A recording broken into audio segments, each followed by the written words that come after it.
All right, gang, welcome back to What's Your Next. We are by episode dissecting the franchise disclosure document. These 23 sections of legal information that are critical to making a decision about whether or not to acquire a franchise. We've been through the first three sections. We're now moving into section 4. If you want to learn more about what the FDD is and why it was created, go back to the first episode, which kind of gives you the history and what it's really about. Today, it's about bankruptcy. Welcome to What's Your Next. This is the go-to podcast for aspiring business owners who want to get to the next level, escape the rat race, and give their middle finger to the corporate 9-to-5. If you want financial freedom, work-life balance, and the business of your dreams, you're in the right place. Dave and Stacy Riska, husband-wife franchising duo, openly share their successes, failures, and lessons learned in franchising, business ownership, and working with your spouse.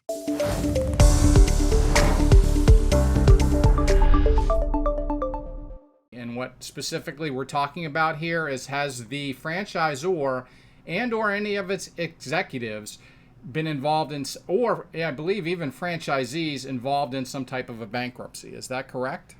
No, I don't think franchisees, no, just the franchise organization. Okay, good clarification, Stacy. So it's just the organization itself. Have they been involved in any kind of litigate or any kind of bankruptcies?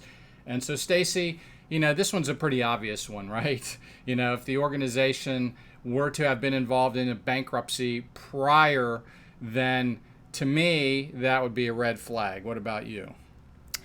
Again, maybe. Okay. Probably, but maybe to understand. Look, Dave, we've been in business before, right? We know how difficult it can be.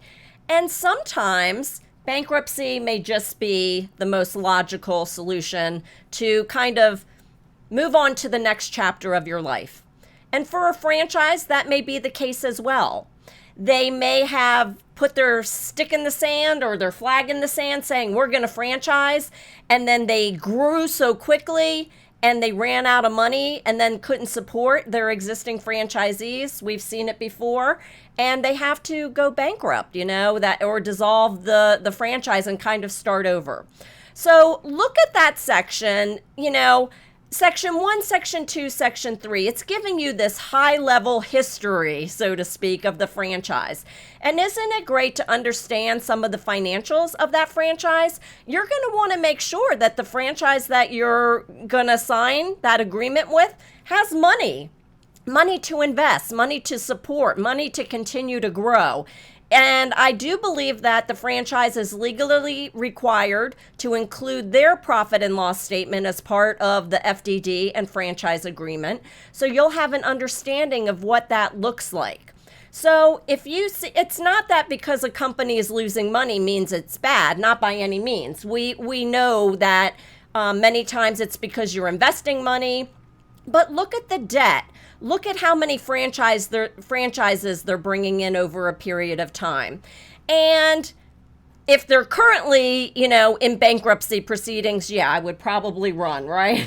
But if it's something that happened 5-10 years ago, has now been dissolved and they kind of restructured, they got their act together, then you might want to ask the franchise some questions about it. What happened? What did they learn from it? But it's not always a bad thing. Yeah, good questions and great information about that. It's not always bad.